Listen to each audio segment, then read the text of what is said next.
یہ بھی سیاست کر رہا تھا، امام حسن بھی سیاست کر رہے تھے. اور علامہ ذیشان حیدر جوادی صاحب نے ایک بڑا عظیم جملہ لکھا ہے، کہا کہ حسن مجتبیٰ نے حکومت اس بندے کو دے دی، اس بندے کو حکومت دے کر حسن مجتبیٰ نے اسلام اس کے گلے میں ڈال دیا کہ جس کے دل میں اسلام نہیں اتر سکتا.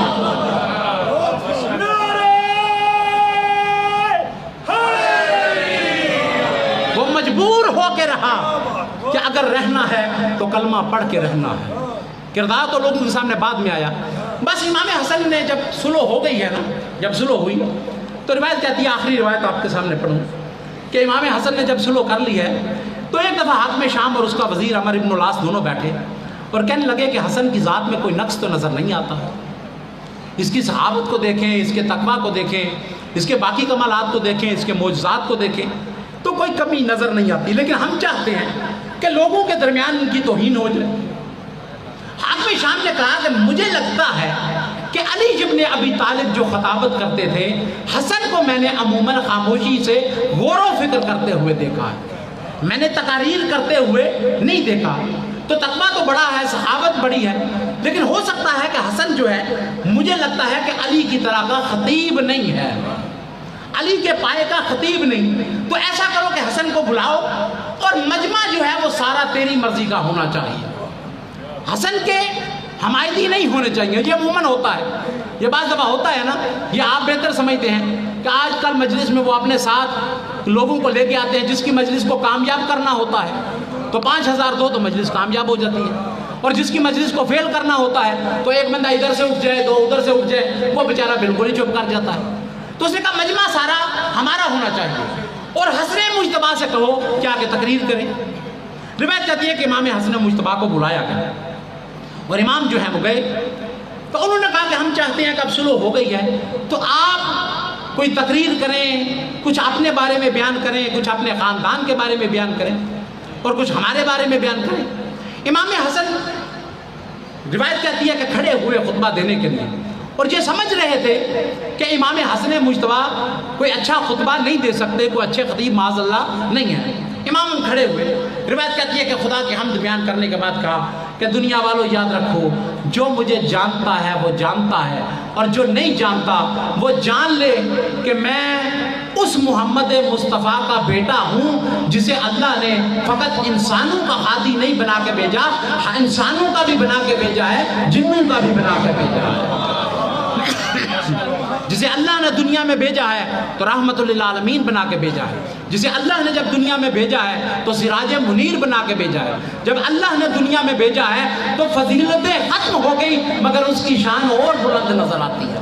پھر فرمایا یاد رکھو کہ میں اس مصطفیٰ کا بھی بیٹا ہوں اور میں اس مرتضیٰ کا بھی بیٹا ہوں جو امام الخلق بن کے آیا ہے، میں اس مرتضیٰ کا بیٹا ہوں جو امام المتقین بن کے آیا ہے، میں اس مرتضیٰ کا بیٹا ہوں جو امیر المومنین بن کے آیا ہے. اور پھر فرماتے ہیں کہ میں اس علی کا بیٹا ہوں جو ایسا عظیم شجاع تھا کہ جس کے ساتھ مل کے جہاد کرنے پہ اللہ کے فرشتے بھی ناز کرتے ہیں.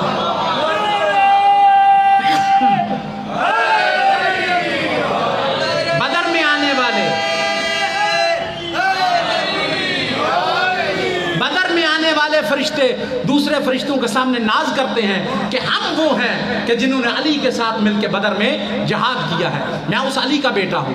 پھر اس کے بعد جناب سیدہ کی تعریف کی، کہا خدا کی قسم اللہ نے میری ماں کو وہ فضائل اور کمالات عطا کیے کہ دنیا کی تمام عورتیں مل کے جس کا مقابلہ نہیں کر سکتی.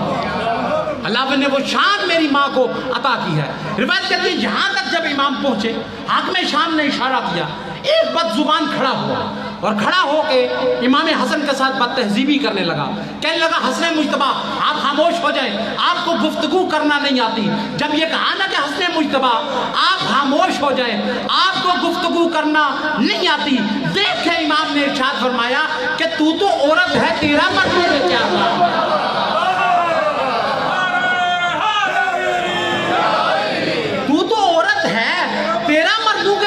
کیا کام ہے؟ بس امام کا کہنا تھا، وہ چھوٹے بال لمبے ہو گئے، بدن میں تبدیلی آنا شروع ہو گئی. لوگوں نے دیکھا کہ امام کے لفظ وضو سے پہلے مرد تھا اور امام کے الفاظ کے بعد عورت بن کے نکلا.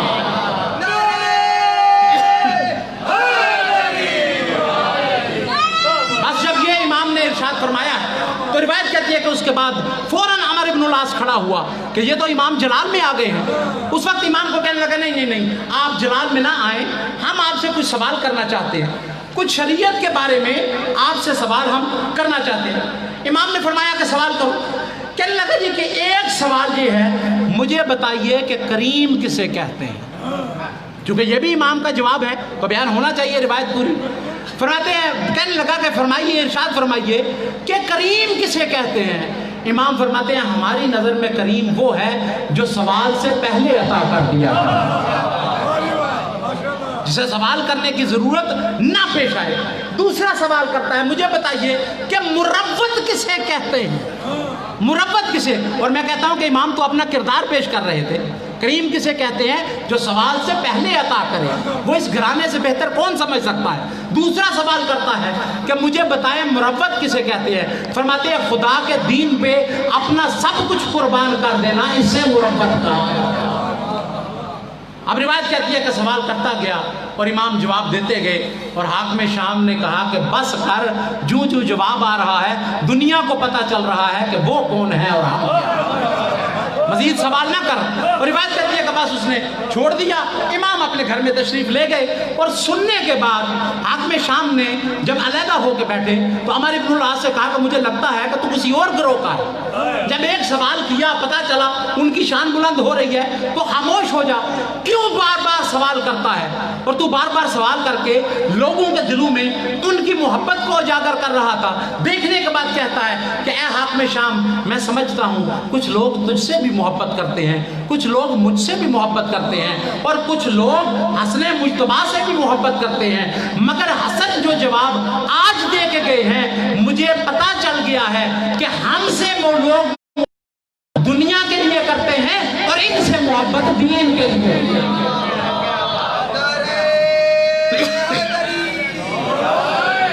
ان سے محبت دین کے لیے کیا کرتے ہیں اور ہم سے محبت دنیا کے لیے کرتے ہیں. بس میرے بھائیو, آج میری طبیعت بھی کچھ ناساز تھی, لیکن اس کے باوجود میں نے چاہا کہ چند جملے آپ کے سامنے آپ کے گوش گزار کر دوں. میرے بھائیو, میں یہی کہتا ہوں کہ یہ میرا وہ مظلوم امام ہے. بھائیوں نے پہلے بھی کچھ مصائب پڑھا, 2 جملے میں بھی بیان کرنا چاہتا ہوں کہ میرے بھائیو, یہ وہ میرا امام, مظلوم امام ہے کہ جس نے اپنی زندگی میں پیغمبر کی بے حرمتی ہوتے ہوئے دیکھی. اس امام نے دیکھا کہ لوگ کیسے کہہ رہے ہیں کہ مصطفیٰ کے منہ سے ہذیان نکل رہا ہے. اور میرے بھائیو, یہ وہ میرا مظلوم امام ہے کہ جس نے اپنے بابا کے سر کو شگافتہ دیکھا مگر ظلم ختم نہیں ہوئے.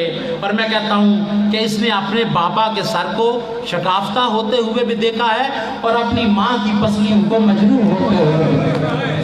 کیا گزری ہے حسن مجتبی پہ جب اپنی اماں کی پسلیوں کو مجروح ہوتے ہوئے دیکھا ہوگا. اور میرے بھائیو, دنیا نے ظلم ختم نہیں کیے ہیں, ظلم ختم نہیں کیے. روایت کہتی ہے کہ کئی دفعہ زہر ملا ہے میرے امام.